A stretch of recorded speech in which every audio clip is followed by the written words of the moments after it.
Hey my students, how you doing? Hope you having good day. In this video, I am gonna talk about my student Deku. What if Deku had a demonic quirk? And subscribe for more, also like this video, it helps me to stay motivated. And don't forget to check it author of the story and show some love, name of this fanfic is Death's Child by Ourownaccount. So do check out the author of the story and check out entire work. Also if you have any complaints about videos, feel free to comment, I will try to improve them. Let's jump in video. Detective Tsukauchi has only had a few hours of sleep, but when you're chasing a lead on the case of Musatafu's demon, you're lucky to get any sleep, especially when that lead is your friend coworker and he says that he had somewhat of a conversation with the demon himself, you wouldn't have gotten good sleep either. Tsukauchi sighs as he talks to the hero in front of him. So, you had a conversation with him, but he didn't exactly speak during it. Tsukauchi has his head in his hands as he waits for the hero to answer. Shouda's rather the underground pro-hero Racerhead answered with a tired tone to his voice. Yes.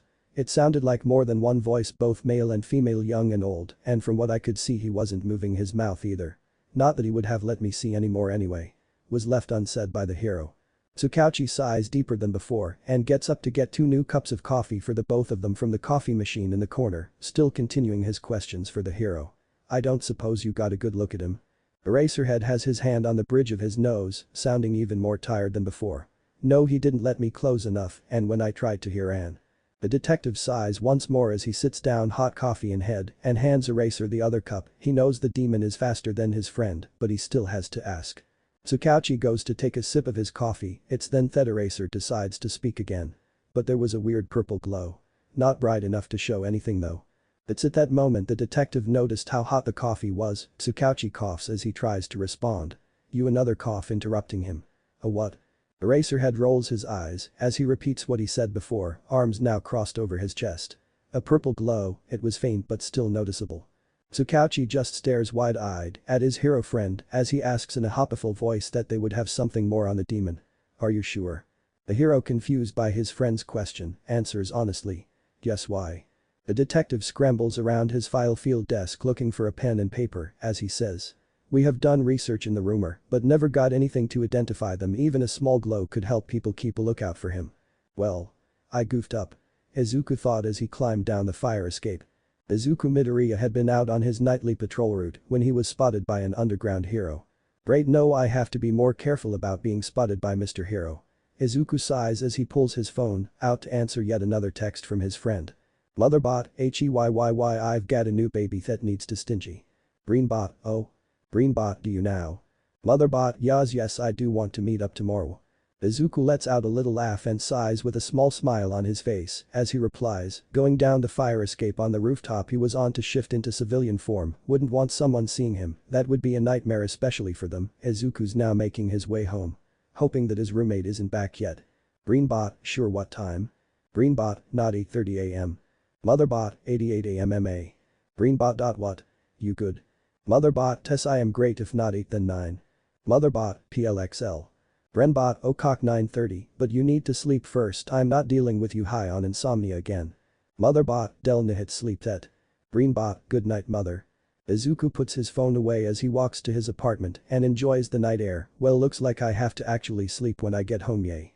May's a good friend but is way too hard to deal with without sleep.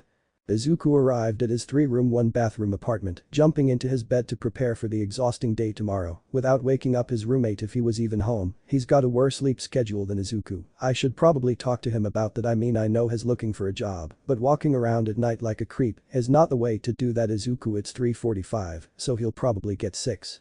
Or so. I was asleep before meeting Mei tomorrow. Mei Hatsune was beyond excited to meet her friend Izuku today. She had finally finished making the knife surprise. For him, of course. They have a running joke about a pink knife, or as they call it, the knife of the gods. Maybe she can convincing him to get 2 swords to fight with instead of whatever there is lying around in the alley at the time. But the knife is important to him, so maybe not. It's just a small knife from the start of Izuku's vigilante career when he was but a small. Oh. Hey, over here, Mei shouted as she saw in the distance a head of green, immediately knowing who it maybe belonged to. So as one friend does, she ran full force toward it. Leaping into the air as she did so. He quickly caught her before she hit the ground, much like she did the first time she tried. Hey Mei, Izuku said as if she hadn't just jumped full force into his arms. This was pretty normal to him by now. He has to shift her weight so they don't both fall, again, before he can talk. What did you want to show me? It better not be purple again. Mei fakes a look of being offended at her friend's comment. I'm not the one with purple blood. And I didn't know it would glow. She says before idea pops into her head. Grinning as she speaks. How did the hero like it? She says in a teasing voice and pokes him on the forehead for good measure. Before she can say anything more he starts moving, carrying her somewhere. They move off the sidewalk so curious, she looks down and has only a brief second to panic before she was sitting down. In a bush. Oh great, of course she would know. It hasn't even been 24 hours.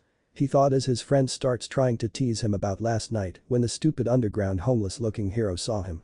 You know what, no. It was there and then he decided to start walking to the nearest bush to drop Mei down. If she wants to act like a gremlin, then she can live in the bush like one. Hey. Mei said, trying to get up from her bush's branches. Izuku puts his arm towards her, pointing at her, making her stay. No, stay. Stay. Ha, that's right, stay in your bush, gremlin. Uh-oh was all Izuku could think. He knows, as soon as he saw Mei grin he doomed himself. She grabbed his arm and pulled him into the bushes next to her. Laughing, Mei suddenly remembered why they needed to meet up and forgetting she is in a bush as she pulled out the knife. Look. Look. It's the knife. Mei says loudly, pulling out a small knife with a pink rubber handle, so when people now look at them, they see two gremlin-looking kids in a bush with a pink knife they should definitely not have. Izuku gasped excitedly, stars in his eyes. The knife, they say at the same time. Well, more yells it then say, but well, what would you expect from two kids in a bush? Mei shakes her head up and down excitedly with a proud smile on her face and continues. That's not all, look. Mei whisper yells and presses a hidden button on the handle. It lights up and sings. Happy flipping damn birthday. Izuku swears he could faint from joy, eyes bigger than she's ever seen them before. It's glorious, he whispers to her. I knew you'd love it. Mei said, looking like she accomplished world peace. It seems the clouds hid behind the sun as a shadow hung over them. But then said shadow spoke. What are you kids doing? In a bush. And another one more tired and deeper than the other continued the shadow's question. And with a knife. Mei and Izuku looked up to see two silhouettes of people before looking at each other, sweat beaming down their faces, and communicated one thing. Run. As soon as the thought ran through both their heads, they immediately sprung up like dandelions in spring and ran in two different directions like a divorced couple before the two adults could take their beloved knife away from them. The adults, being unprepared for them to run like a dog being told it's bath time, could only just stared at them as they disappeared into the distant sunrise. But the FK was shouted as awe was only though as the kids disappeared. That was close. Too close. Izuku thought as he slowed down in an alleyway, trying to catch his breath and failing tremendously, might I add. Dang it, how am he pauses and he tries to takes another deep breath. I so out faux breath. Izuku stops and he listened for what he thought was a sound a little way ahead of him in the same alley. Dunk. Yap definitely heard a sound, but what is it? Bang. Maybe he should check it out. What if it's a cat? Or bird? Shuffle. Izuku turns to where he thought he heard the sound from to see if someone needed his help. Hello. Izuku was looking around but didn't see anything yet, but still heard shuffling sounds, so he knows they didn't leave yet, right? Is someone there? Do you need help? Okay, sure, that was a stupid question, but he's only 10. Sure, he's a smart and dangerous vigilante, but he is still a stupid kid. A few whimpers was all he got in response, so like the smart yet very stupid kitty as he walked towards the noise. I'm coming to you now. Is that okay? Make a sound if it's okay, please. It's quiet for a moment. Bang. Okay, Izuku thought as he walked farther into the alleyway, and what he saw was a kid his age, with dullish light purple hair. They had their arms folded over their knees with their forehead on their arms, effectively hiding their face from view, still making the whimpering sound. They sound a bit out of breath, or maybe that's just him. Hey. It's okay, I'll help you, okay? He waited for a response, but when he didn't get one he placed a hand on the other kid's shoulder, the other kid flinching hard from his movement, a sad sound coming from him. They definitely reminded him of a cat. A kicked cat, sure, but a cat nonetheless. Now that Izuku was up closer to the other kid, he could see they were a boy and was wearing a green hoodie and black pants. He wasn't wearing any shoes, only mismatched cat socks, one gray with black cats and the other one blue with orange tabby cats, but no shoes. Izuku also noticed something on the purple boy's head and he didn't like what it looked like. It was. Hey, can you please let me see your face? I won't hurt you, I promise. The other boy only answered by slowly lifting his head to look at Izuku, showing two even duller purple teary eyes. The boy's eyes look a little bit bloodshot, probably from crying so hard. But the other thing he saw was the purple boy has a silver metal muzzle tightly on his face. It looks painful. If the blood was any indication, the painting where the skin meets metal looked as if it were away a long time ago. Can I look a little bit closer to see if I can get it off? This time the purple boy shook his head up and down as a yes, so Izuku scooted closer so he could look at the muzzle to get it off of the kid. It has a heavy padlock on it. Izuku would need help to get it off.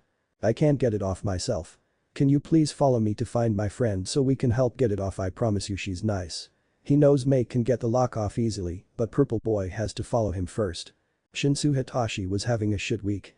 First he was late to school, and obviously he got detention, which made him late going back home, getting him grounded for a few months, as if his day couldn't get worse.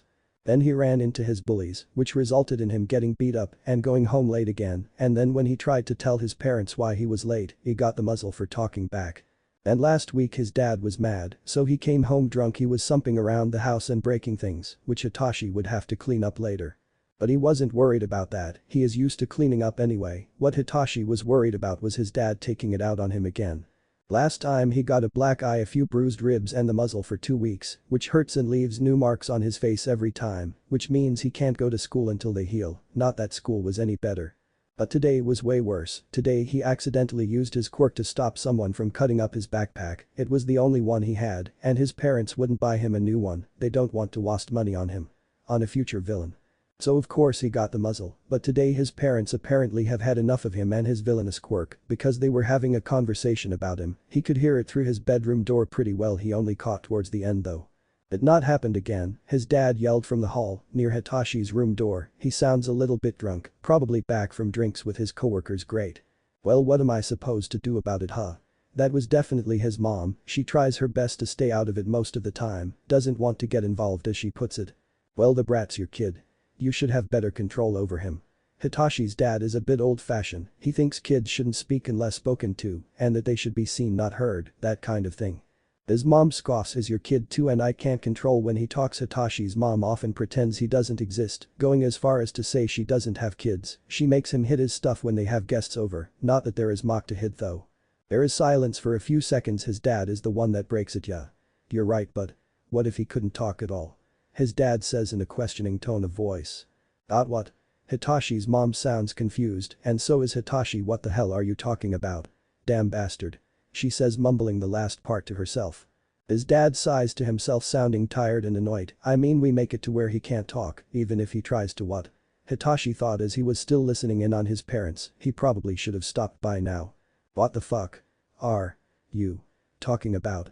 You're not making any sense, you fucking stupid bastard. His mom yelled, making Hitachi jump from the volume of it. Shut up, you stupid bitch. We cut out his fucking tongue. You obviously can't fucking talk without one. A few moments of silence later his mom's response was concerning. Oh. You're right, you can't talk without one. But wouldn't that be a bit too far? Hitashi's face turned pale when he heard his father and mother's words at the end of their conversation. He was shaking with fear that they might actually go through with it. But what if it would make things better? What if it fixes everything? If he couldn't use his quirk, no one would have to be scared of him taking control over them. He wouldn't become a villain. Nothing. It was quiet. The house is silent. They're not fighting anymore. Where are they? Why did they stop? Hitachi thought as he looked around his room. It was still day. I have to get out of here. Now. He's starting to panic, fear of the silent house. His house is never silent. Something is wrong. Seriously wrong. Hitashi's bedroom door opens with a creak. His mom right outside of the door, but her face is blank, no expression at all. Her eyes are white. My quirk. But I didn't use it. I circa can't use it. Run. Hitachi ran. He ran straight out of his room door, past his mother. He was almost to the front door when he stops and backs up a few steps. He sees his father. But his father's face is blank too, eyes wide and is holding the front door open. Hitachi can leave. He can. He won't get hurt anymore. No one will hurt him. He won't let them, and he can be a hero. Be a hero who helps people, keeps them safe. He just has to leave. Hitachi shakily walks towards the front door. He's almost to the front door. He's almost free. Hey. Stop, you damn brat. Where are you go? It's his mother. She snapped out of it, but how run? Hitachi bolts to the front door, risking a glance at his father. His eyes aren't white anymore. He looks mad. Hitachi runs right past him. Hitachi runs and runs and runs. No one out on the street, giving a second thought about the kid that is running with a muzzle on, let alone without any shoes. Hitachi runs until he can't no more, ducking into an alleyway to catch a break and rest. I forgot the keys. He can't breathe anymore, he forgot the keys, he'll have to go back. But then he won't be free. Hello. Is someone there? Do you need help? Shit. Someone's here, wait, maybe they can help. Maybe they can help him get the muzzle off, then he won't have to go back. I'm coming to you now. Is that okay? If it's okay, make a sound please. Shit, Hitachi can't move, will they still help if he doesn't make a sound? But what if they hurt him for making a sound? What if bang, Hitachi elbows the dumpster next to him? No. It's okay. Okay. It's okay, they can help, Hitachi thought as the footsteps came closer until they stopped next to him. Hey, it's okay, I'll help you, okay? It's alright, he'll help. The stranger places a hand on Hitachi's hurt shoulder, Hitachi flinching hard from the pressure, a sad sound coming from him. Hey, can you let me see your face please? I won't hurt you, I promise. Hitachi only answered by slowly lifting his head up. To his surprise, the stranger is a kid his age with longish green curly hair and big bright green eyes. He looks safe and he seems to want to help, maybe he won't hurt Hitachi. Hand. Can I look a little bit closer to see if I can get it off? Hitachi shook his head up and down, the green stranger getting closer to look at the muzzle. Hitachi knows the other kid can't get it off, but he lets him look anyway. I can't get it off myself. Can you please follow me to find my friend so we can help get it off? I promise you she's nice. Hitachi knows he shouldn't follow the stranger, but for some reason when Hitachi looked into the stranger's green eyes he felt like he could trust him, he felt safe. So Hitachi follows the green kid, what could go wrong after all? Izuku has been gone for a while, so Mei decides to text him to see where he is. Mei pulls her phone out as she is walking back to their hideout, Mei as well multitask. Motherbot, Izuku, let's meet up as the hiss out. Greenbot, okay, but I'll need your help with something I found. Motherbot, sire, what is it? Greenbot, you'll see, but don't freak out, okay? Motherbot, okay, see you the R. Oh well, probably just found another stray or something. It wouldn't be unusual, Izuku does find strays a lot and usually brings them back to the hideout to fix them up so they can find them a new home. Well, guess I should pick up some snacks or something edible. Last time Izuku brought back a stray was their now pet dog Red. She's a blue dog with white on her paws and belly and has yellow eyes. They know it's a weird color for a dog, but she is so cute and huge. They couldn't give her up, so they kept her. I wonder if it's a dog or a cat, maybe a bunny. Mei is going to be surprised when she sees Izuku's new stray. The green boy puts his phone away and looks back at Hitachi. Mei wants to meet up at the hideout. He says, still holding Hitachi's hand. It shouldn't be much longer till we can get that thing off you. Hitachi has no idea why he trusts the green kid, but he keeps walking because he wants the muzzle off, and the sooner the better. Also, he needs to find out the green kid's name. He can't keep calling him the green kid or the green boy. Maybe he can use a nickname for now. Hitachi looks at the boy in front of him for anything they can be used as a nickname. Since he's looking at the other kid closer, he notices that besides his green hair and eyes, he also has a more muted green going up his fingers, almost to his hands. It sort of feeds into his skin tone. He also has longer and more animal-like ears fading into that muted green again. Looking at his face more, Hitachi notices the boy has a second set of eyes a bit smaller than his first set and seem to remain closed, and a long thinnish tail. Wait. Q-King. Wait. Since when did he have a tail? How did Hitachi not notice? He's been with the animal-looking kid for a good 10 minutes and never noticed a tail. Well, at least Hitachi doesn't have to guess what Demon Boy's quirk is. We're here. Demon Boy yells, letting Hitachi know that they at their destination, or well, what the Demon Boy apparently calls his hideout, but all Hitachi sees is a field in the middle of the forest. He has no idea how Demon Boy led him into the forest without Hitachi noticing, but somehow he did. Now he's in a field in the middle of the forest. Away from civilization. With a delusional, demon-like kid. Well, guess there are worse ways to die. Well, nice knowing you, world, can't say I didn't try. Well, just hope it's quick and painless. But Demon Boy doesn't kill Hitachi, no, he just starts making his way to the middle of the field and starts singing. Wait. Why is he singing? In the middle of the woods, he is definitely delusional. Wait, and is he singing the fucking Rickroll? What is wrong with this fucking kid? Hitachi is alone in the fucking woods with a delusional demonic kid who is singing the fucking Rickroll. Yap, well, I'm going to die now, Hitachi thought. Unsaid demon kid finishes his Rickroll and turns around to face Hitachi and grins, showing sharp canines, looking smug. Oh great, I'm going to get mauled to death. Hitachi, no, getting mauled to death is oh so painful, very very painful. But the boy is not approaching Hitachi, he's just standing there and smiling. Okay, that is just creepy. Hitachi was just going to let the demon kid kill and quite possibly eat him. Sure, getting mauled to death is painful, but hopefully he would be dead by the time the other kid would inevitably end up feasting upon his still warm corpse. But no, he just had to be fucking creepy about it. So Hitachi was just about to turn around and run back to civilization when everything starts shaking. Soon the ground opens up right behind the demon boy. Hitashi's now on the ground, the shaking being too much and knocking him down, and he sees behind the demon kid that the forest floor is glowing like a light into a dark room from a hallway. You know when parents are checking in on their kids to make sure they didn't sneak out. Yeah, like that. Hitachi didn't realize until it was too late that the demon boy had grabbed him off the ground and was carrying him down a staircase through the bright door in the floor. Oh. And don't worry, I know you won't tell anyone about the door. The demon said, but that's not what Hitachi heard. He heard, oh. You won't tell anyone about the door. And he was rightfully terrified, but unfortunately for him his fight and flight response was freeze. So Hitachi didn't do anything to stop the demon, fully accepting that he's going to die and no one will find his remains, not that anyone would care anyway. Demon boy had finally made it to the end of the hallway. Hitachi didn't know they were going down and opens the only door just to reveal another hallway, this time with more doors. But he just passes them all, heading straight to the last door in front of them, but he doesn't set Hitachi down, no, he just kicks the door open and yells at whoever is inside. Me. I'm here with a surprise. Sir Demon Boy looks confused when he doesn't get a response from whoever is inside. You hear, he continues yelling, but just stops and decide to just look around to find whoever he's looking for. Hello? May? Mr. Demon says, looking around for this May person, but he doesn't find them, so he turns his attention towards Hitachi. It looks like May's out right now, haha. He says hopefully he sets Hitachi down soon, he's been holding him like a sack of potatoes, the blood is starting to rush to his head a bit. Sorry, you're going to have to wait a little, I'll get you some clothes to change into in the meantime, the demon boy says as he sets Hitachi on a blue bean bag. Actually, now that Hitachi looks around more. Everything's blue. Okay. Yeah. That's fine, totally not creepy. Wait here, yap, not creepy at all. Yes, it's totally fine, I mean he only found you in an alleyway. Alone. Crying with a muzzle on. And took you into the woods without you noticing, only for the forest floor to open up, revealing a hiding door with a staircase inside. Oh. And do not forget. Everything is fucking blue. Yap, you're totally safe, everything's fine. Everett, what the fuck is that? It's a dog. And it's fucking blue.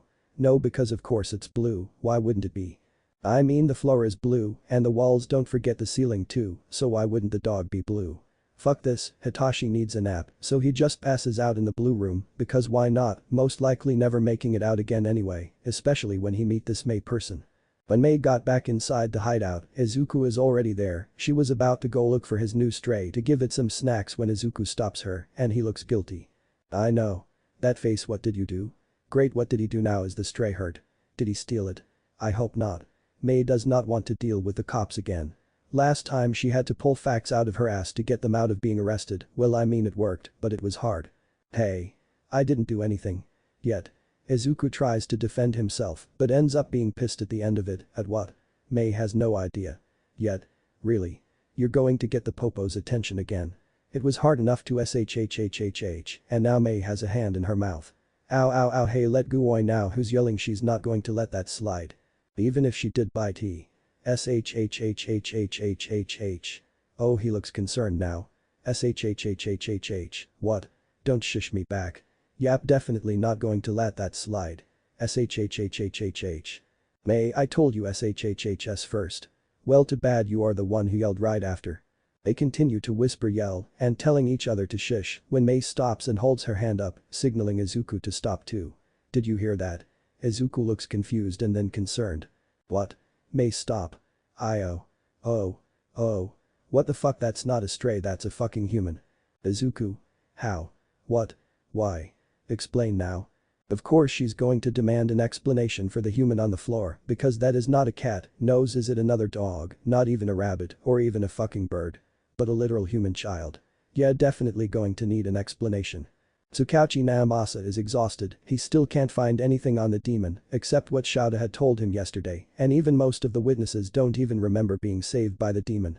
But hopefully last night's witness will. Namasa got up to get a cup of coffee, he'll need it so as not to pass out midway through a word in the middle of asking questions. Activate Tsukauchi. Namasa walked to the interrogation room. Before he went inside, Tsukauchi rubbed his eyes so he wouldn't look as tired as he was, and with that, the deactivate opens the door. In the center of the room, there's a heavy metal table and 2 plastic chairs. Tsukauchi sits down on the plastic chair across from the witness. The witness, a young girl with pink skin and small yellow horns hiding among her light pink hair. Her eyes are gold-like yellow and the sclera of her eyes are black. She seems to be a middle schooler if her school uniform is anything to go by. Namasa clears his throat. I'm Miss Mina Ishido. Tsukauchi said to get the young girl's attention away from the glass window mirror. Sorry, yes. She says, turning her head to the deactivate in question, arms crossed. Before we start the questions, I should inform you that my quirk allows me to know if you're telling the truth or if you are lying. The deactivate states, a neutral expression on his face. He taps a few papers on the table. Oh cool, guess that will save us time, then he. Ishido mumbled the last part to herself, rubbing her neck with her hand and a wide sheepish smile on her face. Yes. It will. With that out of the way, are we ready to start the questions? I will ask a total of 4 questions.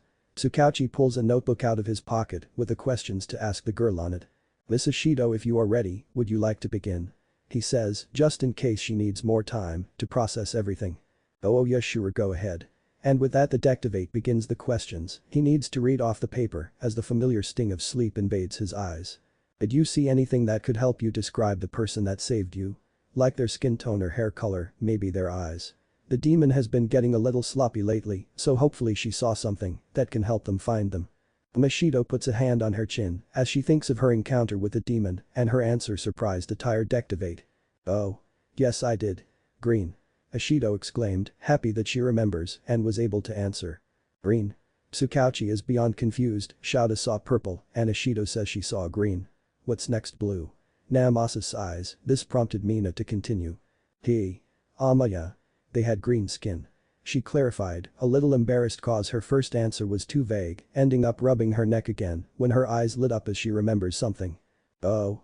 And they were very tall. She yells. The deactivate pulls out a notepad to write down the information. Green skin. And very tall. How tall do you think they were? So far, to Tsukauchi's delight, Ishido has been having an answer to all of his questions, so maybe she saw more than she thought. She places her hand back on her chin, looking down in thought. Like maybe 6 or possibly taller, but definitely closer to 6 feet, she says, pointing her index finger in the air, a proud look on her face. What the fuck? That's fucking tall. Namasa's mind screamed, okay, don't freak out, keep a neutral expression, you got this. Deactivate. Okay, next question, could you tell what their gender is? Nice, she doesn't suspect a thing. Oh, no, that you mention it. No, not really, I want to say male. But I can't say for sure. So they're a man, maybe. Better than nothing. Now, let's hope the deactivate's luck hasn't run out yet. Alright, next question, were they alone? Yes. Wait. Maybe. I heard him talking to someone, but I didn't hear them reply, so I guess yeah, he was talking to himself, a little bit creepy if you ask me. Ishido mumbles the last part, more to herself than the deactivate. They could have been on a headset. Now Sama will add it to the questions list for the next witness. And yeah, the deactivate agrees, that does sound creepy. Was there anybody else with you? No, just me, myself and I. Ishido noted, rubbing her neck again, must be a nervous tick or something. Alright, now it's time for the important question. Okay, last question, Miss Ishido, did you see anything purple? Tsukauchi says, looking back at his notebook. Preferably something that glows. You're right, like tired lie detector would have that much luck. Ishido's eyes widened a bit as she spoke. Actually yeah. There was a little bit of a glow, very faint though, and a little creepy.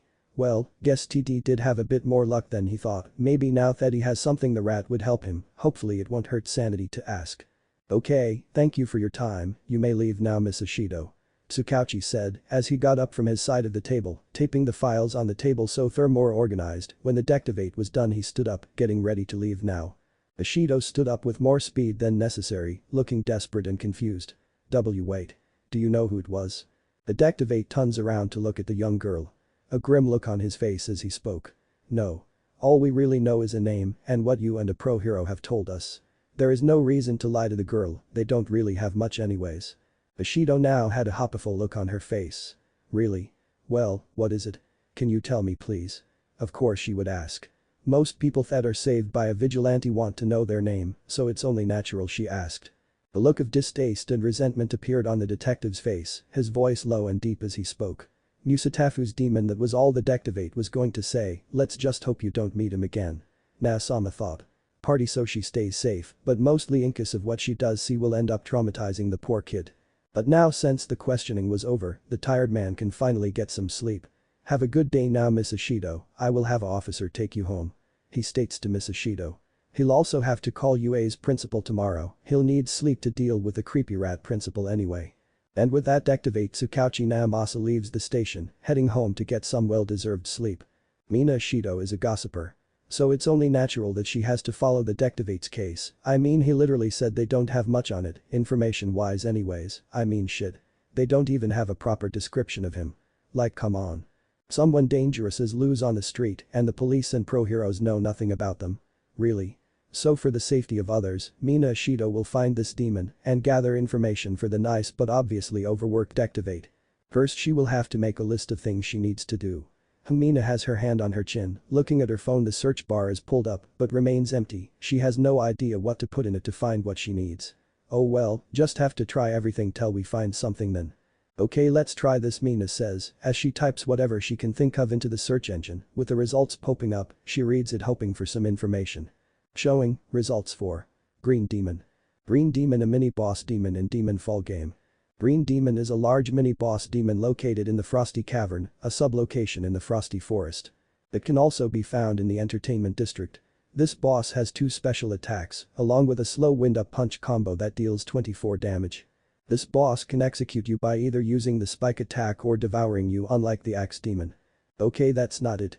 Ishido says, looking bored. Yeah, definitely not what she meant, but it's only the first page, so maybe she just needs to scroll down a little bit.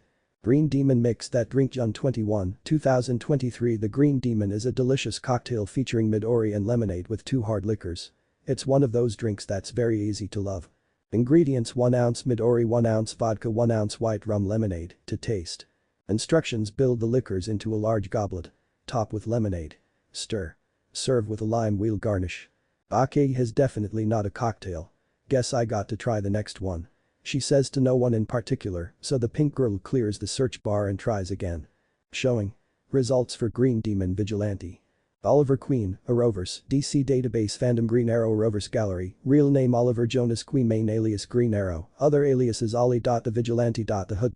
The Emerald Archer. The Arrow. Al Sahim. Wareth Al Ghul. Raz Al Ghul. Overwatch. Dark Arrow. Barry Allen Flash. Spectre relatives Robert Queen, father, deceased, Moore Queen, mother. Nope, not that. Mina mumbles to herself. And continues to scroll down. Putting the Green Hornet against another costumed vigilante, Bleeding Kulak. What did she really expect? A Dectivate can barely find anything out on the demon. Ishido sighs and turns off her phone. Of course there's nothing. Mina puts her phone back in her sweater pocket and continues on her walk. I'll have to look deeper. The officer dropped her off at her home. Thankfully he didn't ask to talk to her parents. If he did she would have never been allowed to leave her house again. But he didn't, which was a little weird, but she's not complaining. Ishido is making her way to the convenience store. She'll just have to ask around, see if she can find something. Maybe I'll just run into him again. Mina turns the corner and makes her way to the store, walking through the door with a push, said door making a ding-dong sound when she walks through. She waves to the old man at the counters and turns down into the third aisle looking for a few snacks. Might as well since she's here. Maybe I'll go with a green theme. She says as she sees a few green snacks. Might as well go with the whole Green Demon thing, since she is looking for him. Mina picks a few items out, including but not limited to green apple gummies with grape juice inside, a watermelon baby bottle, a green tea, watermelon kiwi energy drink, Lay's dill pickle chips, and a green tea soda, which she hasn't had before, so she got it to try it.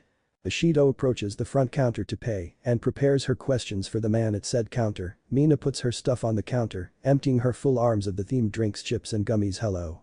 Find everything okay? Mina flashed a smile at the man. Yap. And hopefully more.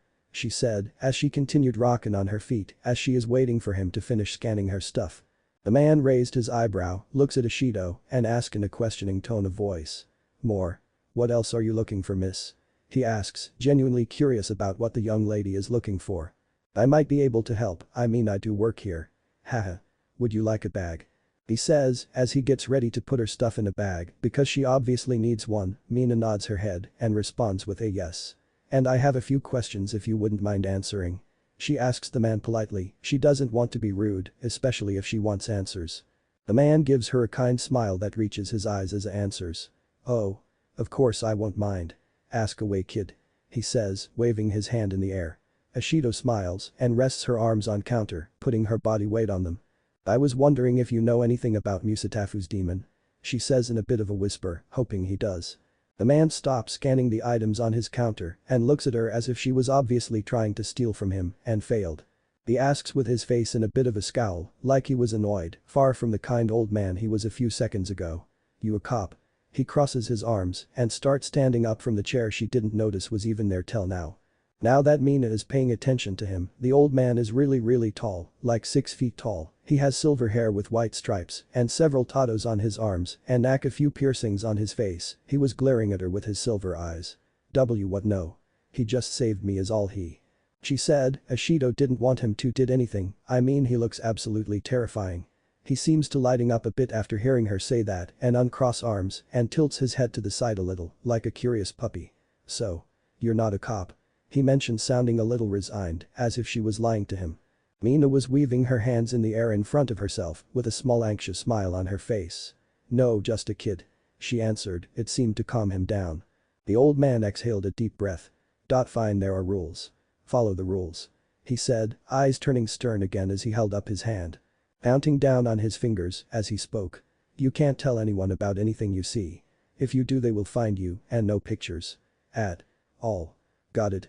he said more threatened to get his point across to the girl. Mina was a bit more nervous now. "Oh okay, but see what? She has a point. There was nothing but the store to look at, she already did that while gathering snacks, so what is he talking about?" The man smiles at Ashido's question, which is a little creepy, but who is she to talk? "Follow me," he said still smiling. He then turned around and pulled a pack of cigarettes forward. The wall in front of him opened, showing a long spiral staircase. Well, Mina did want answers, so she is going to follow the once kind now creepy old man down the stairs. Like what could go wrong? It's not like there is a whole cult under the convenience store, that's ridiculous. May is a somewhat patient person, but when her friend kidnaps a literal human child, her patience goes out the window real quick. May sighs and raises her hands to rub her eyes and asks her friend, trying to understand. "Why? Just. Why?" Hatsum asked, "Because why would you bring a random kid to your secret base?" Izuku brought his hands to his neck, rubbing it as he spoke. "Well he needs help," he said with a tilt of his head like he doesn't know himself. May blinks a few times, her voice was deadpan as she said. "Really?" Hatsum crosses her arms and leans against the counter with a serious expression on her face.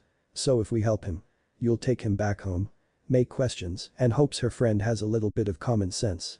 Izuku narrows his eyes at May, crossing his arms like May. "Well. No. He's mine. I found him, I keep him." May's eyes blow wide open, there is no way he just said that. "Izuku." She yells, maybe it would help get some sense in him. Izuku startles.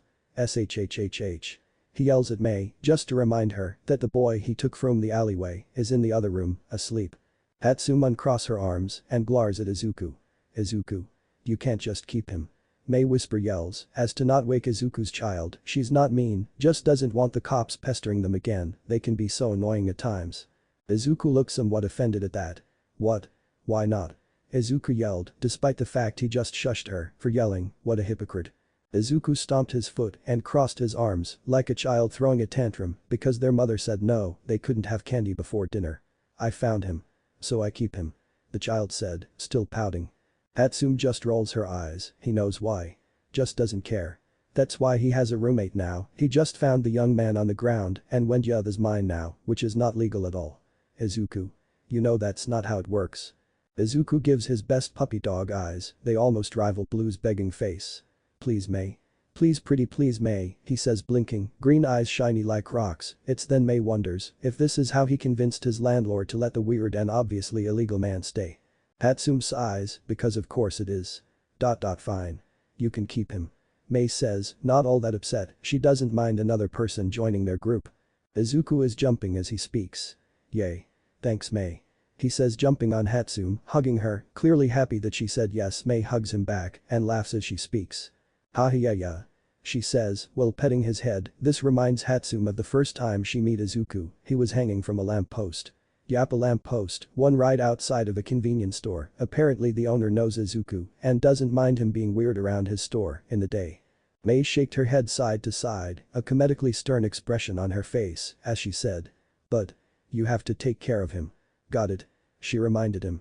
Izuku broke away from the hug and attempts to look serious as he spoke. I will, eek. I'm so excited. And he failed miserably, now jumping up and down again and running off to his new friend in the other room. Hatsum shook her head and sighs. I'm going to regret this. Aren't I, Red? May asks their big blue dog, knowing she would agree. Red Simple laid down. Woof. She said, agreeing with Hatsum. Red knows it's not going to be the last time Izuku brings home a lost pup, especially since it's not the first. May is not surprised at the blue dog's response, they have had her for a long time now, ever since she was a little puppy. She was actually bluish purple as a puppy, so imagine their surprise when a few months later their little puppy is not the purplish color it was, instead of bright light blue. Well, too late now. Hatsum says, this is going to be interesting, and she is not wrong, it will be. May watches their blue dog get up and walk to Izuku and his new kid, flopping down right next to them. Izuku is sitting on the couch next to the purple kid. They have a long couch, so Hatsum follows Red to said couch and flops down right next to Red. The blue dog doesn't protest to the pink girl, who is now practically laying on her, instead snuggling up closer to her. Hatsum passes out right next to Red, who is also passed out next to their big long blue couch. No one knows why everything in the base is blue, but at least it's all different shades of blue. Izuku does not regret bringing home the purple boy. But he should have at least asked him his name before the kid passed out, because calling him purple boy is not going to work. And maybe. Nope, I've got nothing. Not much you can call someone who is primary purple. I mean, what? Are you going to call someone the grape? Definitely not. Well, what is there besides purple? Izuku thought. But honestly, there's not much besides purple on the boy. He has purple hair, purple eyes, even purple eye bags. But he does have cats on his socks. Cats. Okay, what can I do with cats? That's a good question. What kind of nickname can you make out of cat? You could call them cat in French. It's chat. Or cat in Spanish gato. Oh, I know, Mavgata. It's the perfect nickname for him. Mavgata. Should have seen that one coming. Of course he chose to name him in Greek. The name means purple cat, Mav for purple, and Gata for cat. May also has a name in Greek from him. Hers is Machani Matera, machine mother. Izuku often speaks in Greek just to mess with people. It's quite funny to him, so of course he calls their dog Red, Kakino, sometimes when he feels like it. The weird thing is, he doesn't even know Greek, doesn't remember learning it anywhere. A bit odd, but oh well. Enough of that, Izuku has to go shopping for his new kid. Okay, yes, they are the same age. But. Izuku found him, so he gets to be the oldest. Izuku gets up from the couch, walks down the halls, and makes it to the front room. Izuku grabs his favorite sweater. It a nice purplish maroon color with the word swimsuit printed on the front in a metallic gold. Izuku actually had to put it on himself. He found some gold iron-on stuff at the store and cut out the words, then ironed it on the front of the sweater, careful to avoid the zipper through the middle. Since he's not very good at making clothes, the words aren't in a straight line. But nonetheless, it is a nice coat. It's even perfect for summer. Its sleeves can be removed by zippers that go all the way around the arm near the tricep. It has a lot of pockets, all have zippers so they can close. So yes, that's the coat Izuku always uses. He also has to grab his shoes. Izuku's shoes are black slip-ons with red on the bottom, not the dress kind. Once he has his shoes on, Izuku puts in the password and walks up the stairs and out of the hideout. To anyone else, all they would see is a kid walking out of the ground. Izuku made his way out of the woods and back to civilization, walking tail swishing behind him, and all is right with the world. Well, it would be if Izuku hadn't spaced out and walked into an active villain-hero fight zone, and of course with Izuku's luck, he ran straight into the villain, who was arguing with the heroine. The heroine in question was the R-rated hero Midnight. Since Midnight was there, a limelight hero, the press was there too, so Izuku can't do much, especially if he didn't want his secret exposed. The villain, a woman with a goose mutation that give her a goose head, stopped arguing with the R-rated hero when he ran into her, making everyone freeze and fear for the child. She noticed Izuku as a kid. In the middle of her fight. What the fuck are you doing, kid? The villainess says, because why is there a kid on a battlefield? Where are his parents? And why does he still have his face in her side? Fucking children. The goose woman thought. You're so fluffy. He says, although it sounds muffled since his face is still in the women's fluffy side. Her villain outfit isn't much, it only consists of navy blue knee-high boots, black shorts that end in the middle of her thigh, and a cropped black long-sleeved turtleneck. But did he really have to say that to a villain? Does he want to die? Like a cloud or cotton candy? Well, it would appear he does. What? The villain asked, confusion evident in her voice. I mean, who wouldn't? Izuku literally has his face buried into a stranger's side. Kid, you good? Izuku still didn't respond, maybe she'll forget is there. Hello? Kid, you there? Hello? Crap, it didn't work. The goose lady bent down so she was eye level with Izuku, her low ponytail falling beside her left shoulder. The kid's eyes iris were glowing, and it looks like his second pair of eyes are starting to open. Is the kid hurt? The lady thought. Hey. Goose Goose. Midnight yelled to get the goose villain's attention. The villain whose name is Goose Goose turns her head to face the hero she was arguing with just a minute ago. What? The goose woman yelled, slightly annoyed. Do you know that kid? Midnight yelled back, hoping to get an answer. I ain't got no clue who the fuck this is, you. For some reason Izuku was still unresponsive, all he could hear was a very quiet voice. A man's voice. Nope, no clue. Midnight said, not that he was paying attention, no, Izuku was still trying to listen to the voice, but all he could hear was mumbling. But. Midnight should probably try and get the kids back, but how? Maybe just ask. Yeah, that will work. Midnight put her hands up to her mouth and yelled to Goose Goose, let's hope this goes well. Can we have him back? She asked, making everyone confused except for Goose Goose, who just smiled and yelled her answer. Only if you let me leave scot-free. The goose lady answered, it was a good idea, if they want the kid she gets to leave, fucking hell. Midnight thought there was no way around it, she could fight Goose Goose, but that would hurt the kid. Her quirk won't work on her either, as the goose lady is wearing a gas mask, so she was prepared for Midnight. Great, the hero commission is not going to like this, oh well, have to help the kid somehow, right? Fine. Midnight yelled in agreement, shocking the press and later the media as a whole. But just this once, okay? She yelled, as long as she got the kid it was fine. Goose Goose doesn't really hurt anyone, she's mainly a petty thief and likes to cause chaos just to mess with Midnight. You got it? You nightmare. Goose Goose then picked up Izuku, who was still unresponsive, and lifted him above her head, like a barrel from Donkey Kong. She proceeded to throw him at Midnight. When she saw Midnight catch him, she turned around and left. But not before Midnight yelled at her back. It's Midnight. Not Nightmare, they don't even sound the same, you damn crazy chicken. And with that Izuku was left with a hero. Principal Nedzu was more than curious. Tsukauchi Namasa does not usually contact him for help, of course Neds knows why, since he is the smartest known creature on the planet. He was asking for help on a case, well, he says it is a case, but it was more like a wild goose chase, anyway. The principal opens the file from Namasa and reads the contents inside. The only thing in the file is one piece of paper. Oh wow. He wasn't joking, he really does need my help. The mouse says to himself, happy for a distraction from the HPSC. There were only a few words on the single piece of paper. I believe this barely counts as a case. The white bear says, again out loud to himself. Perhaps the principal should get a pet if he is going to be talking out loud to himself, then at least there will be someone listening, but back to the matter at hand. The principal finally reads the paper reads as so. Yusutafu's demon. Gender, unknown. Height, witness says around 90 feet tall. Skin color, green. Age, estimated to be 20 to 30 due to the violence used against certain criminals. Ethnicity, unknown. Location, Musatafu. Allies, unknown. Enemies, Endeavor. Friend enemies, Vlad King, Principal Nedzu, Cremados. Identification keys, a purple glow, green skin, several voices. Oh, I know who they're talking about, haha.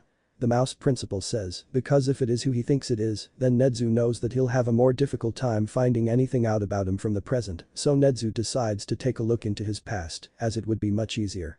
I'll have to call in a few favors for more information. And so the principal picks up his phone and calls in a few favors.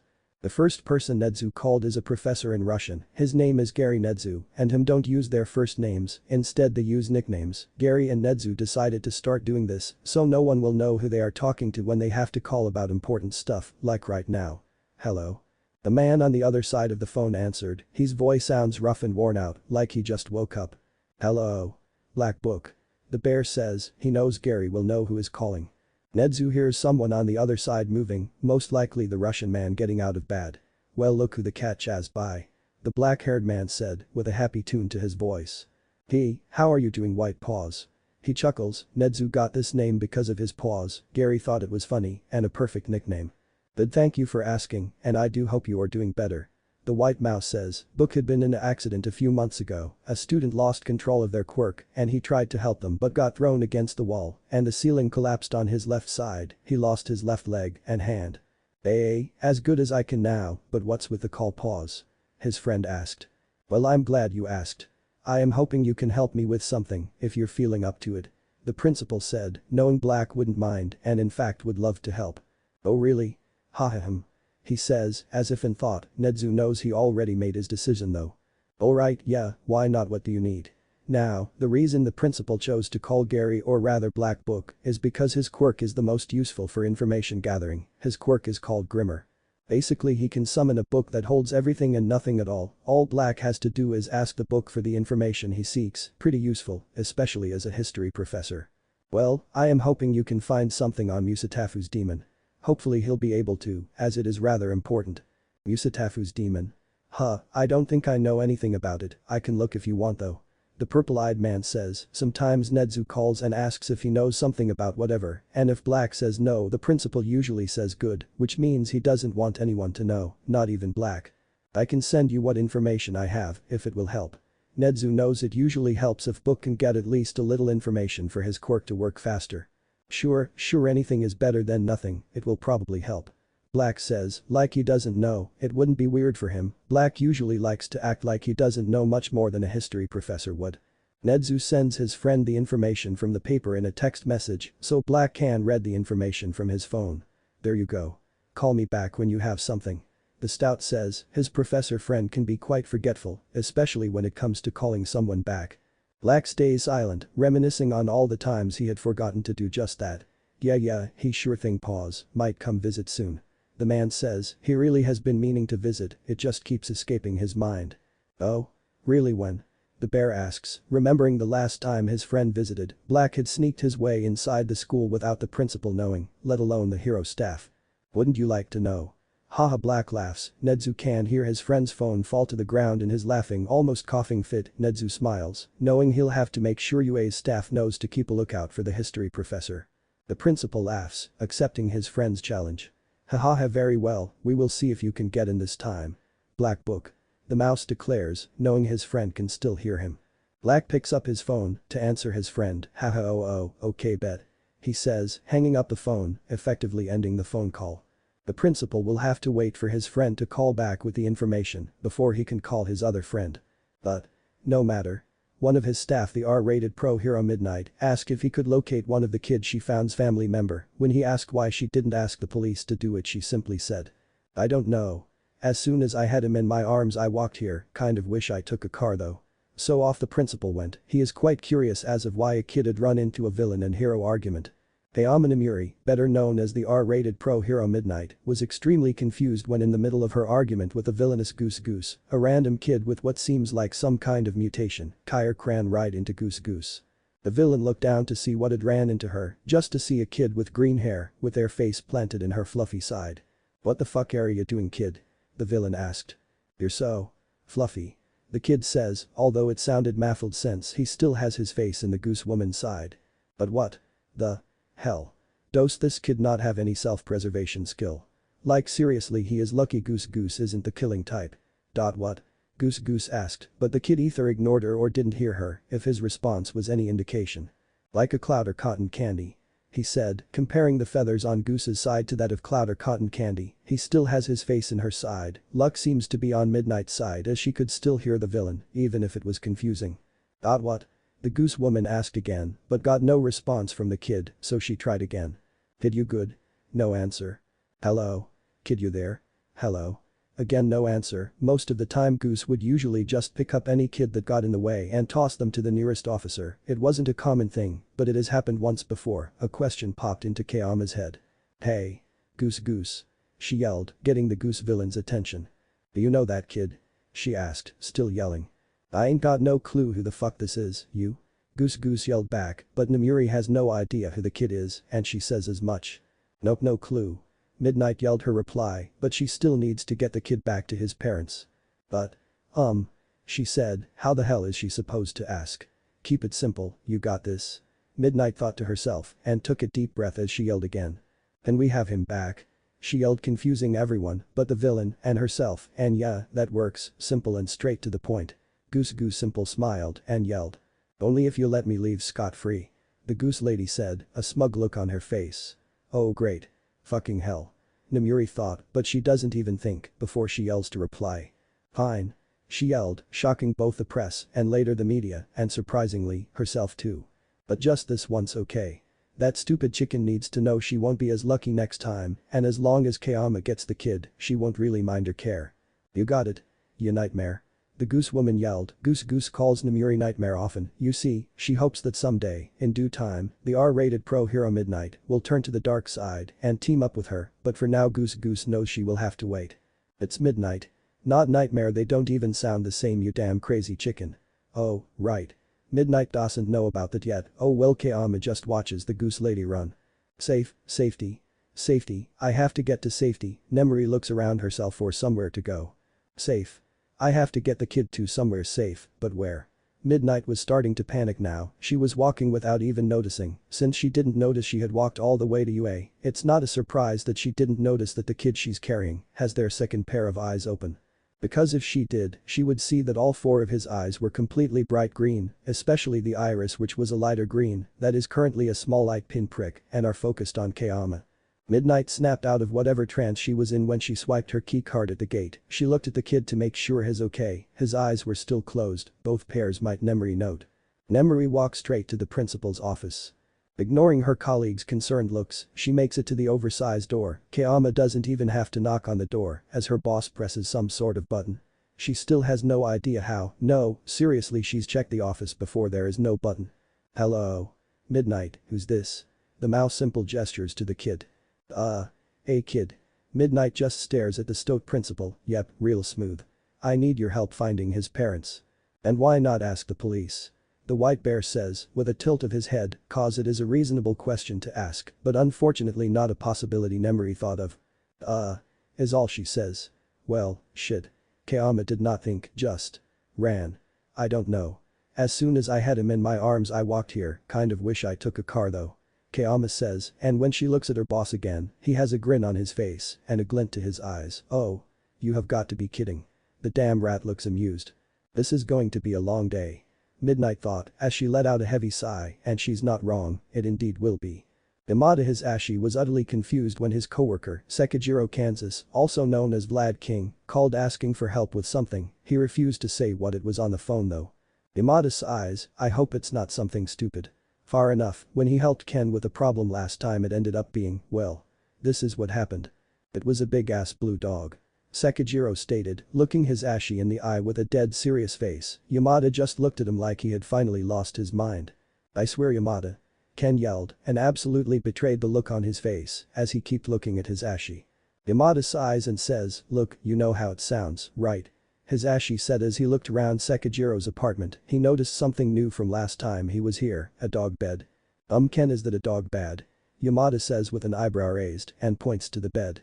Ken turns around and looks where Hisashi is pointing. He's silenced for a moment before he says quietly, yes. But Sekijiro is interrupted by Yamada as he lets out a loud sigh. Ken, are you sure it's not your dog? Ken just looks at Hisashi and says in a dead tone of voice. Yes. I have a big-ass blue dog, thank you for reminding me, Hisashi. Yamada sighs again, he seems to be doing that with Sekijiro a lot lately. Okay, far enough, but if it's not your dog, why do you have a dog bed? Hisashi points to the corner by the couch where a gray and blue dog bed is. Ken scratches his neck as he talks. Well, I have a cousin who is getting rid of their dog, apparently he keeps lighting their house on fire, so. I'm sorry, wait. What?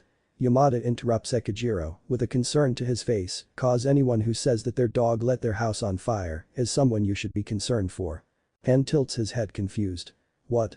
Hisashi takes a deep breath to figure out how to word his concern to his coworker. The dog is doing what?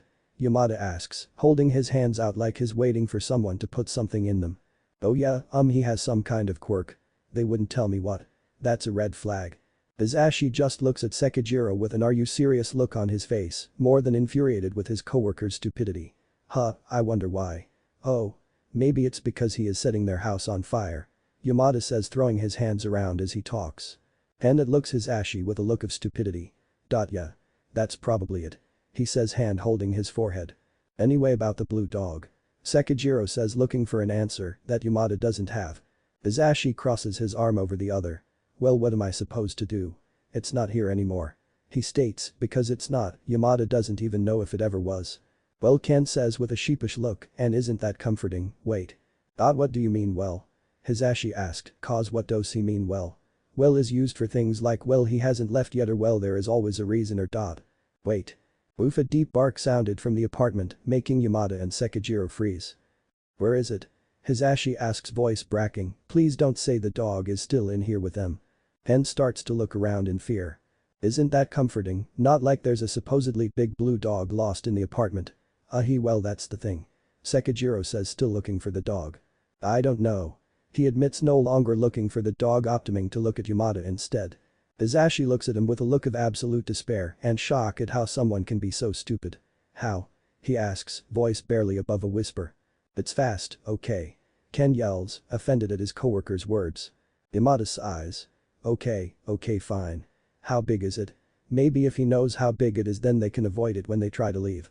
Hisashi focused back on Sekijiro's face just to notice his coworker's skin turn pale. Yamada. Ken stutters, trying to get Yamada's attention, not realizing he's already paying attention. Hisashi goes stick stiff, knowing better than to move. What?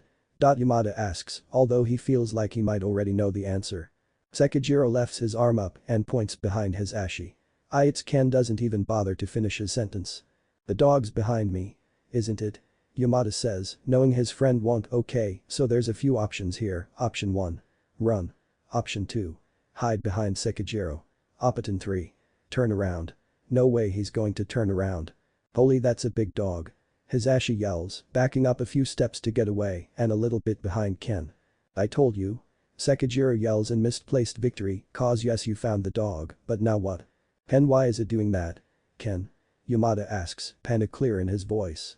Sekijiro looks back at the blue dog. Oh shit, well they're fucked. The dog keeps slowly moving closer, getting closer to the ground as it does so. Woof. Said dog has barked the final warning to Hisashi's unaware form. Yamada pales at the dog's deep bark. What? What's wrong? He asks, even more panicked than before, cause the dog is fucking huge, about 4 feet tall, so it's terrifying, and it's not even on its hind legs. Ken takes a deep breath. It's going to run at us. He states. Silencedly hoping Hisashi can run faster than the dog. What? Yamada says, wishing he heard his friend wrong, no one wants a 4-foot-tall dog running at them, no one sane at least. How did Sekijiro lose a 4-foot-tall dog in his small apartment? And the dog is blue. Not even a dark blue, it's a light blue. Hisashi and Ken saw something flash in the dog's bright yellow eyes, but had no time to figure out what it was before the dog lunged at them, making both men panic. Woof. Sekijiro was the first to react, since he's known about the dog longer, therefore already jumpy. Shit, run. Yamada was last to react, looking at the dog with a look of horror, before registering that the dog was lunging at him. Ahhh. Hisashi let out a quirk-powered scream, scaring the dog. Ken jumped up onto the couch to get to higher ground. Yamada climbed up to the counter, trying to get as far away from the ground and dog as he can before looking around, only to see no dog in sight. Where did it go? Sekijiro has a face full of frustration, his head snaps toward the place behind him. I don't know. Sekijiro yelled, panic in his voice. But not as much as Hisashi's. He looks at Ken in bewilderment. What do you mean, you don't know? He yells, terrified, yet amazed at the dog's skill and stealth at the same time. I mean I don't know. Sekijiro screamed, voice trembling, it's not the first time he lost the dog after all, it's more like the 5th or 4th. Yamada's head whipped toward the wall separating the kitchen from the living room, failing to catch sight of a fluffy light blue tail disappearing behind the wall. Well, find it. But a deep voice, Ken yelled. I'm trying. Well then try harder. Hisashi yelled back, sweat dripping down his face. You try. Sekijiro shouted back at his paniste friend, who has yet to spot the dog either. Fine. Where are you? Yamada cut himself off, face draining of all blood. Ken started to sweat. What? What happened? He asked, panic deep in his voice. Hisashi didn't respond, instead just staring behind Sekijiro. Hisashi? Ken asked, voice breaking and shaky. I found it. Ken, why is it just standing there? Hisashi croaked, and lo and behold. The damn dog is just standing there, behind Sekijiro. Just standing.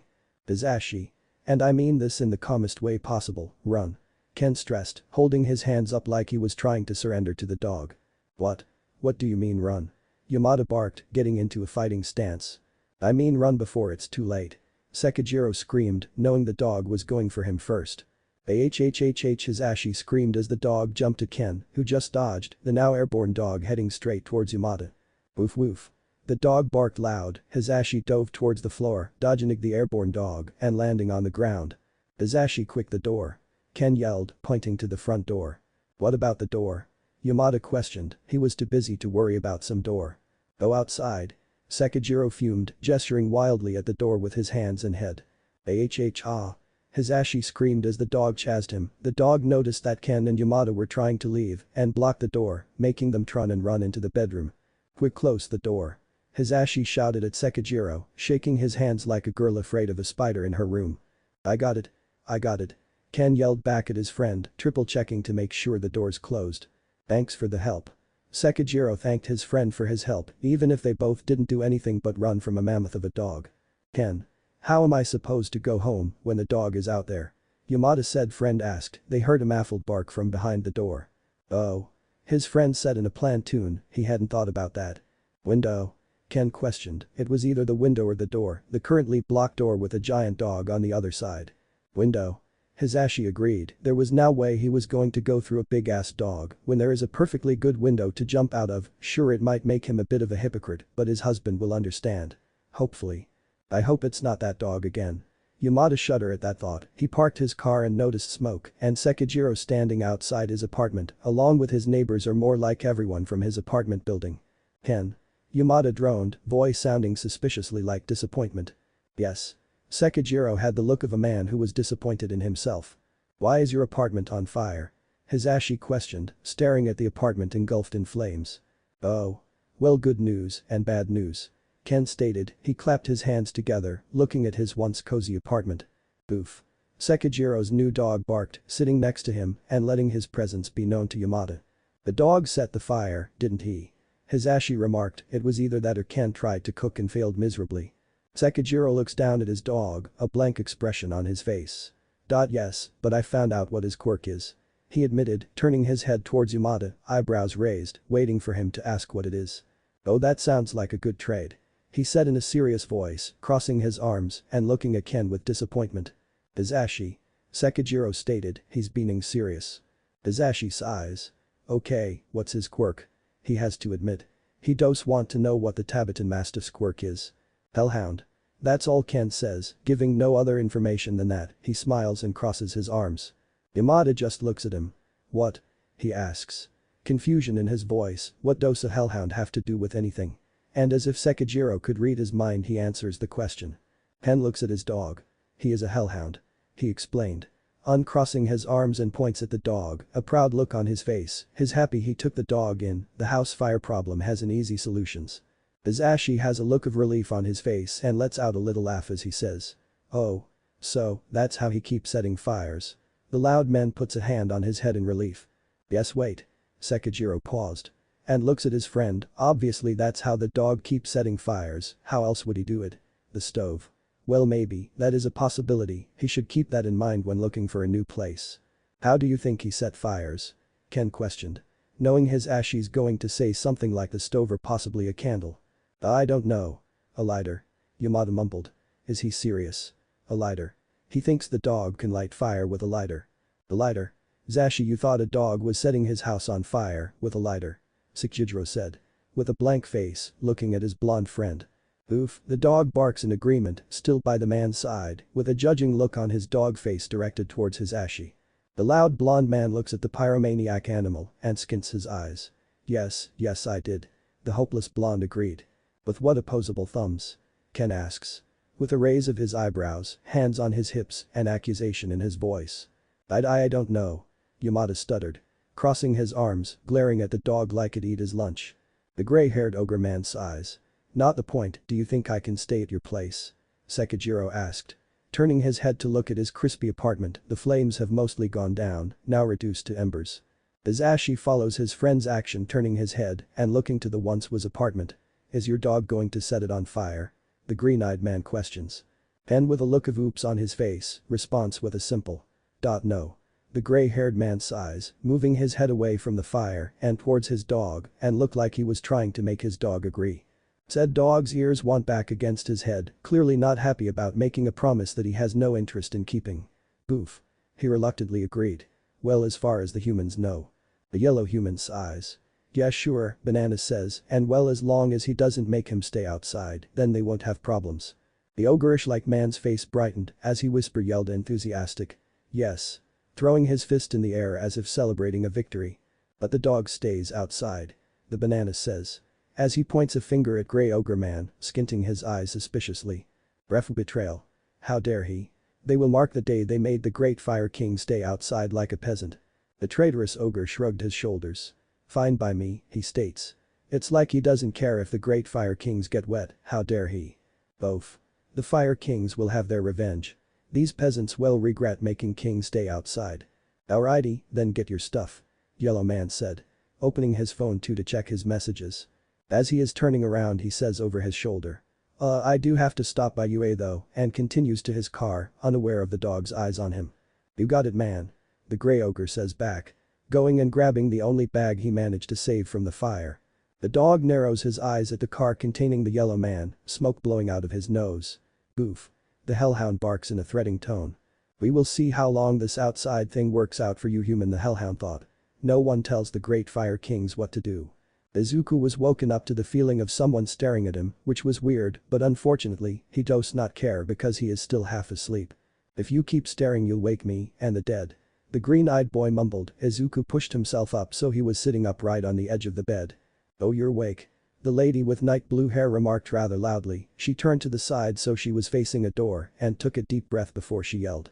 Chio is awake. The lady with red-rimmed glasses yelled, a look of confusion on her face when no one answered. She repeated the same words 4 times, a bit louder each time. The little old woman who was waiting for her to notice that she was right next to her seemed to become impatient as the blue-eyed lady was about to shout for CHIYO again, the woman decided to interrupt. Okay. You don't have to shout at me. The mini old lady, now known as Chio, interjected. Oh. Blue lady yelped, almost falling out of her chair before righting herself back on it. She took a deep breath to calm her now racing heart. Blue eyes a breath of relief. Sorry, she whispered, turning her head to the floor. No one talks for 5 minutes straight until blue lady decide to break the uncomfortable silence. He's awake. The night blue-haired lady states. Although her word choice was not the best choice if the look the mini old woman has on is anything to go by. Yes, I may be old, but I can still see. Chio stated rather coldly, as if this is not the first time the blue lady has done this, but rather a common occurrence, and it probably is. The lady flushes a bright red color in what Izuku assumes is embarrassment. She brings her hand up to rub the back of her head. She chuckles a bit before she talks again. Right. Sorry, she apologizes, putting her hands down on her lap. The little old woman ignores her and instead turns her attention to Izuku. Hello dear, how are you feeling? Chio politely asks the green boy. Izuku simply shrugs. Confused, tired, you? The four-eyed kid asks, might as well make a conversation while he is here. Chio smiles a little. Can't complain, do you have anyone we can call dear? The gray-haired lady asks, both hands on her weird cane. Izuku is a bit confused and also concerned, this better not be someone holding him as ransom again. Dari was not happy last time someone thought they could use him against her, if the people who kidnapped him not being found is any clue. Oh yeah, I have someone, Izuku says calmly, it's best not to panic in a situation like this. And that someone would be? Red glasses lady asks, a small smile on her face as she tilts her head. Izuku squints his eyes and moves his head back, suspicious. Why do you want to know? Green child questions. Chio turns her head to look at blue lady, is this kid serious? So they can pick you up. Chio states, it's silent for a while as the adults wait for an answer. Then it clicks in Izuku's head and his eyes go wide. Oh. Okay, yeah that makes sense, Izuku says, bringing his hands together and pulling on his fingers. The little old woman smiles a bit before she asks. Do you want us to call for you? She says in a calm voice. Yeah, yes please, Izuku agrees, nodding his head up and down a bit slowly. Mini old woman turns her head to the other person in the room. Okay, Namuri. Chio asks the lady with blue hair. Blue lady or the now named Namuri faces Chio. Yeah? She asks. Once I get the number, can you keep him awake so I can make the call? Chio asked, they don't want another incident happening. Namuri has a big smile on her face as she responds. Of course I can. The two ladies turn to look at Izuku. Oh it's 541 to 66,641 the kid with animal-like ears murmured. He turns his head to the window where something green flew by. It disappeared behind a building before he could get a better look. Huh. Where did it go? The child of green continued looking out the window. What? It's a nice day. Mini woman finished typing in the phone number. Looking up from her phone she faced Namuri. Okay, I will be right back, Namuri, Chio called out to the blue lady. This blue lady's head popped up at the call of her name. Yes. She said, suspicious of what the old woman wants. The old woman in question squints her eyes at Nemuri. Behave. Chio implied, pointing at her for good measure. Lady Blue rolls her eyes as she says. Yes grandma, she shakes her head a bit, of course she'll behave, she's an adult and a teacher. It's not her first time watching a kid. Ow. Nemuri yelled, holding her ankle and glaring at the mini old woman. All the noise broke Izuku from his trance with looking at the sky. I'm not that old. Chio yells, now that Izuku is looking at them again, it's safe to assume that mini old woman hit Lady Blue on the ankle with her cane. Okay, sorry. Just stop hitting me with that thing. Nemuri crowed, now rubbing her ankle more aggressively and glaring at the woman with a cane. When the old woman lifted her cane a little, the lady with red glasses quickly switched from glaring at her to glaring at her own ankle. Mini woman put her cane back on the ground with AHMPH Chio, then left the room through the main door, most likely to make a call to Izuku's aunt. Izuku and Nemuri just stared at each other in silence before red glasses broke it. So what's your name, kid? Nemuri asked with a friendly smile, no longer holding her ankle. Izuku, who was starting to zone out again, remember he was being talked to. Oh it's Izuku, the green-haired kid replied, giving a nervous smile, still sitting on the edge of the bed. Lady Blue's smile grows wider. Well hello Izuku. The sky-eyed lady says, although it sounds a bit creepy. Izuku starts to nervously look around. Do you know how I got here? The kid with a tail questions, the sound of the blue lady about to talk has his eyes focusing on her again. Yeah, I brought you here, red glasses states, arms crossed, her smile small. Crap. She is getting suspicious. It's quiet for a few moments before the kid with green hair hesitantly breaks it. Right, Izuku whispers, his ear flicking in annoyance, tail doing the same thing a few seconds after. So cute. Nemuri mumbled, arms now uncrossed, leaning on her right arm, her hand under her chin and her arm on her right knee, staring at Izuku. The green child looks at the sky-eyed lady and lets out a forced sounding. Thanks. Izuku slowly turns his head back to face the window. A few seconds passed when a look of realization made its way onto Nemuri's face. Oh no, I sound creepy, don't I? Lady Blue put both of her hands on the sides of her face.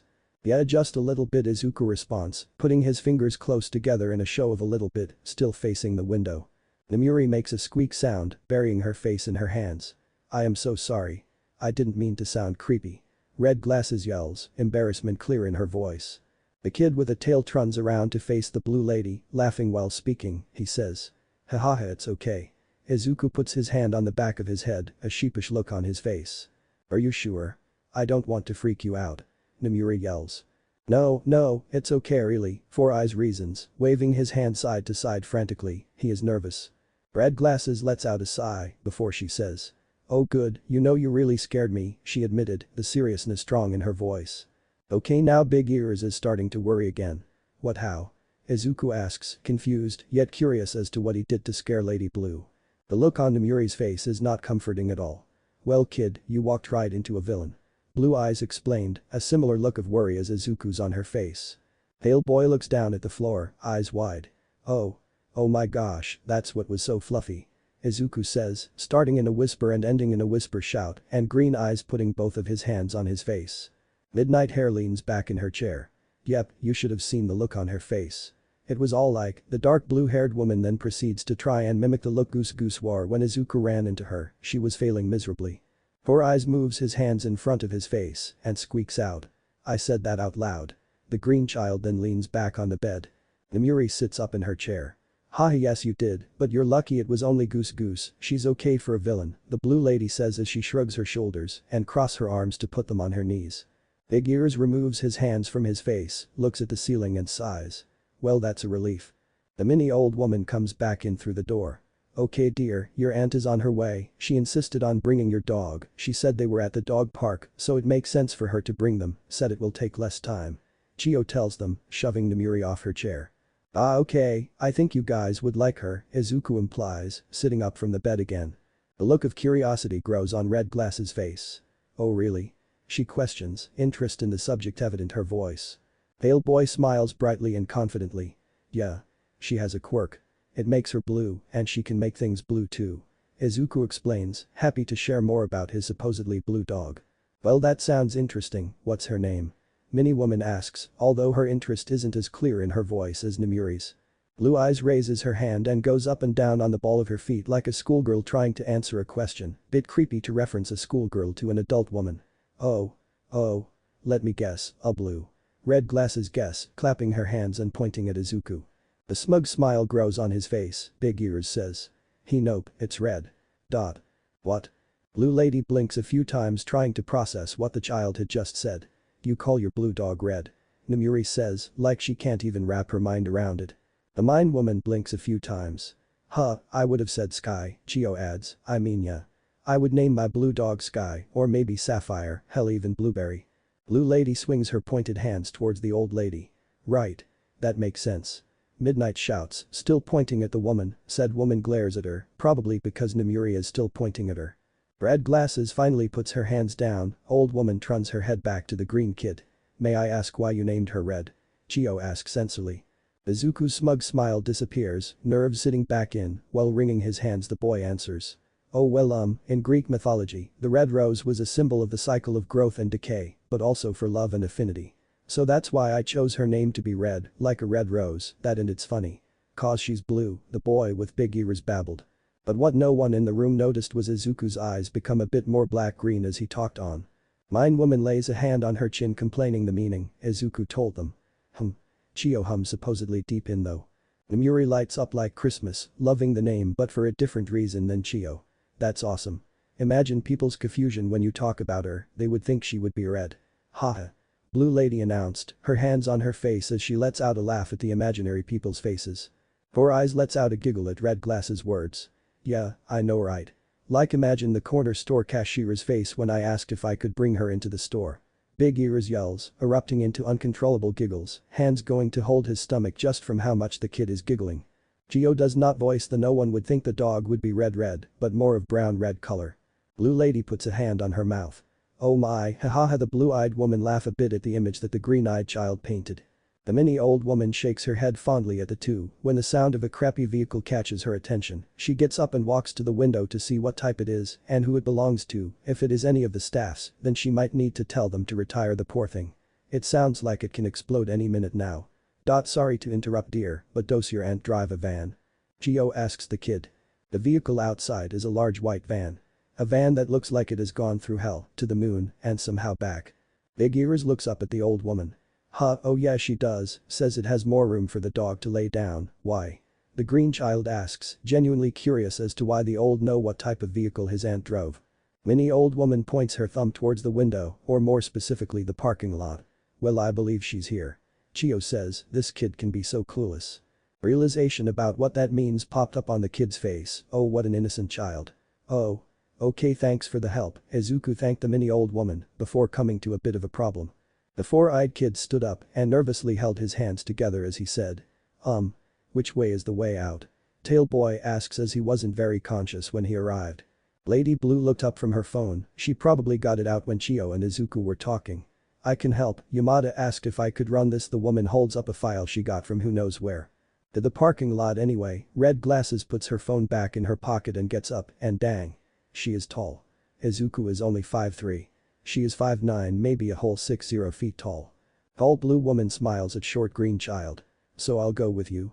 She says, just a bit or more like a lot, too happy to hand someone a file. Okay, lead the way, Izuku says a bit nervously as he follows Namuri out the ridiculously big door and through several long halls, the silence a bit too much for Izuku to handle, probing questions it is. So you're a hero? Izuku questions. He had noticed earlier but couldn't place just who she is. Lady Blue laughs. Yep. Miss Midnight at your service. Midnight proclaims, striking a hero pose while somehow still walking. Stars practically explode in Izuku's eyes. I knew it. Okay, well he didn't know it, but it was on his list. Sure it wasn't the top 2. But it was on the list. Big Ears laughed and turned away from the hero, nervously rubbing his head. I didn't want to embarrass myself if I was wrong. He admitted. They walked the rest of the way to the parking lot in silence, not uncomfortable silence, just normal silence. Izuku couldn't help but run his mind a mile a minute. I can't believe that I am walking with a pro hero. And it's Midnight. Her quirk is amazing. Oh. Crap. I'm walking with Midnight straight to my aunt. Oh she's going to be weird like weird oh crap there she is. That's it for today guys, I will stop here. I hope did you enjoyed this video. If you do please leave a like, share and subscribe. Also don't forget to check out author of this story link in description. Until then take care, bye bye, we'll see you in next video.